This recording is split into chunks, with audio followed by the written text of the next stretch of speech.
Hi friends, welcome to Biology Simplified Tamil. நான் உங்க செந்தில்நாதன். இன்னைக்கு நமக்கு சுப்ரீம் கோர்ட்ல வந்து ரீநீட் வேணுமா வேணாமா அப்படிங்கிறது சம்பந்தமான இம்பார்ட்டன்ட் கேஸ் வந்து ஹியரிங்க்கு வருது 11ஆம் தேதி Thursday ஜூலை மந்த்.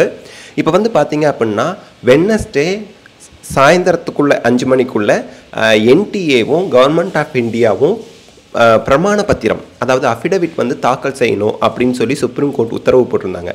NTA-வும் பிரமாண பத்திரம் சக்ஸஸ்ஃபுல்லாக தாக்கல் செஞ்சுட்டாங்க. அந்த அஃபிடவிட்டில் NTA என்னெல்லாம் சொல்லியிருக்காங்க அதை பொறுத்து தான் கேஸோட போக்கு இருக்க போகுது.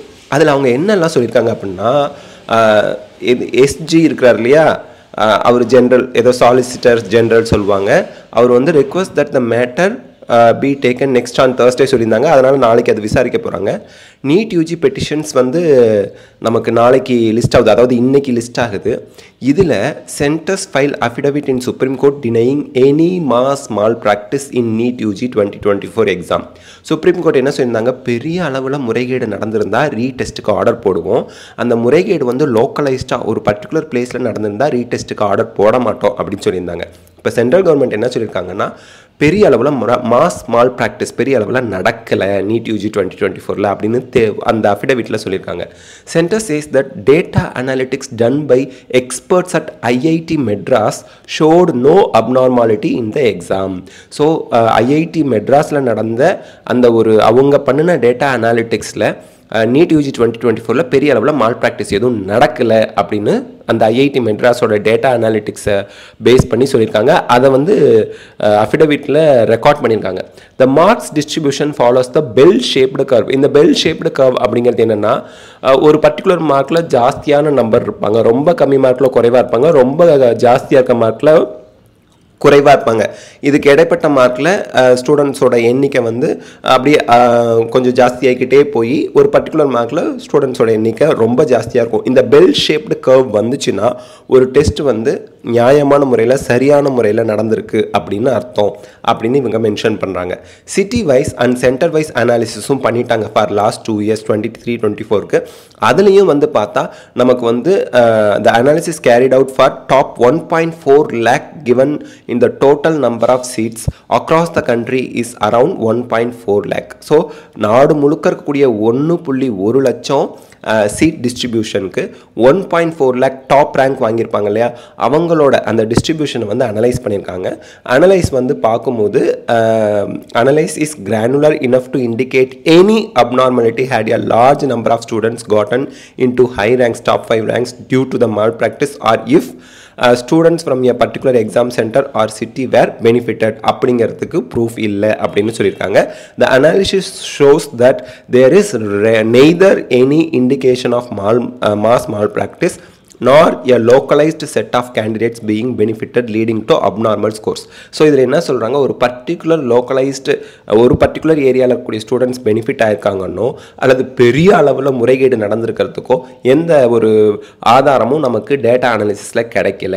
There is an overall increase in marks obtained by students specifically in the range of 550 to 720. This increase is seen across the cities and centers. நாடு முழுவதும் இருக்கக்கூடிய சென்டர்களில் சிட்டிஸில் இருக்கக்கூடிய அதிக மதிப்பெண்கள் வாங்கினவங்களோட எண்ணிக்கை 550லேருந்து 700 வாங்கினவங்களோட எண்ணிக்கை நாடு முழுவதும் இன்க்ரீஸ் ஆகிருக்கு, பர்டிகுலர் ஏரியாவில் இன்க்ரீஸ் ஆகலை. This is attributed to 25% reduction in syllabus. இது எதனாலன்னா சிலபஸ் 25% குறைச்சிருக்காங்க.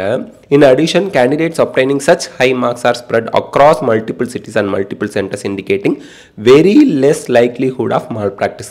ஸோ முறைகேடு நடந்திருப்பதற்கான வாய்ப்புகள் மிக மிக மிக மிக மிக மிக குறைவு. காரணம் என்னென்னா ஹை ரேங்க் ஹை ஸ்கோர் வாங்கினவங்களோட ஸ்டூடெண்ட்ஸோட எண்ணிக்கை நாடு முழுவதும் பரவி இருக்குது.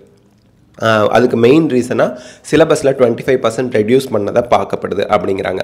சிக்கர், கோட்டா, கோட்டயம், பாட்னான்னு ஒரு பர்டிகுலர் சிட்டிஸில் 23-24 எத்தனை டாப் ரேங்கர்ஸ் வாங்கியிருக்கிறாங்க, அதில் டிஃப்ரென்ஸ் எவ்வளோ அப்படின்னு போட்டிருக்காங்க. அது வந்து நெக்லிஜிபிளாக இருக்குது அப்படின்னு சொல்லியிருக்கிறாங்க. அடுத்து Center says that the counseling for NEET UG 2024-2025 will start from 3rd week of July. Beneficiaries of malpractice will be barred. So 3rd week of Julyல நமக்கு வந்து NEET UG counseling all India கோட்டாவுக்கு ஸ்டார்ட் ஆகும்னு central government சொல்லியிருக்காங்க. But still நமக்கு MCC medical counselling committee கிட்ட இருந்து ஒரு notification வந்தால் தான் அது வந்து உறுதி. அதே போல் முறைகேட்டில் ஈடுபட்டவங்க கவுன்சிலிங்கில் பார்ட்டிசிபேட் பண்ணப்படுறது தடுக்கப்படும் அப்படின்லாம் சொல்லியிருக்காங்க. ஸோ இப்போ சென்ட்ரல் கவர்மெண்ட்டும் என்டிஏவும் ரீடெஸ்ட்டுக்கு எகெயின்ஸ்டாக இருக்காங்க அப்படிங்கிறது அவங்களோட அஃபிடவிட்லேருந்து நமக்கு தெரிய வருது.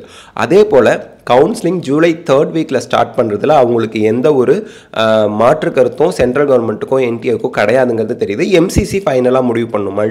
அதாவது கவுன்சிலிங் பற்றி அந்த ஷெட்யூல் வந்து மெடிக்கல் கவுன்சிலிங் கமிட்டி தான் கொடுக்கணும். But central government and NDA என்ன சொல்கிறாங்க அப்படின்னா 3rd வீக் ஆஃப் ஜூலையில் கவுன்சிலிங் நடக்கிறதுல எந்த பிரச்சனையும் கிடையாது அப்படின்னு சொல்லிட்டாங்க. So this is the latest update. இன்னைக்கு இதை பேஸ் பண்ணி இதுக்கு எகெயின்ஸ்டாக தான் கவுன்சில் 1 ரீடெஸ்ட் வேணும்னு சொன்னாங்க இல்லையா, அவங்க வாதிடுவாங்க. அவங்க 10 பேஜுக்கு மிகாமல் ஒரு ரிப்போர்ட் கொடுப்பாங்க. அந்த ரிப்போர்ட்டில் அவங்க என்ன சொல்லியிருக்காங்க அப்படிங்கிறதையும் சுப்ரீம் கோர்ட் வந்து பார்ப்பாங்க. இன்றைக்கி வந்து நம்மளால் போன கேஸ் திங்கட்கிழமை கொடுத்த செகண்ட் டு செகண்ட் ஒவ்வொரு செகண்டும் நம்ம அப்டேட் டெலகிராமில் போட்டுட்டு இருந்தோம்ல, அந்த மாதிரி நம்ம இன்றைக்கி கொடுக்கறது கொஞ்சம் சிரமம். காரணம் என்னென்னா, நான் இன்றைக்கி வந்து ஃபுல் அண்ட் ஃபுல் ஒர்க்கில் இருப்பேன். ஈவினிங் தான் இனிமேல் அடுத்த அப்டேட் நம்ம கொடுக்க முடியும்.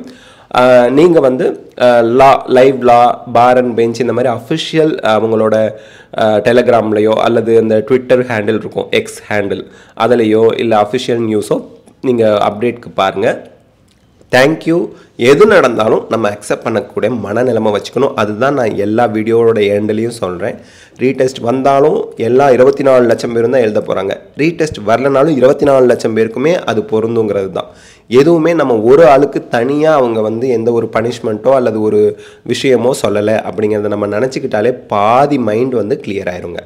ஓகே, என்ன நடக்குதோ அதை நம்ம அக்செப்ட் பண்ணிக்கூடிய மைண்ட் செட்டோட இன்னைக்கு ஈவினிங் வரைக்கும் பொறுத்து இருந்து பார்ப்போம். All the best. Best of luck. God bless you. Thank you.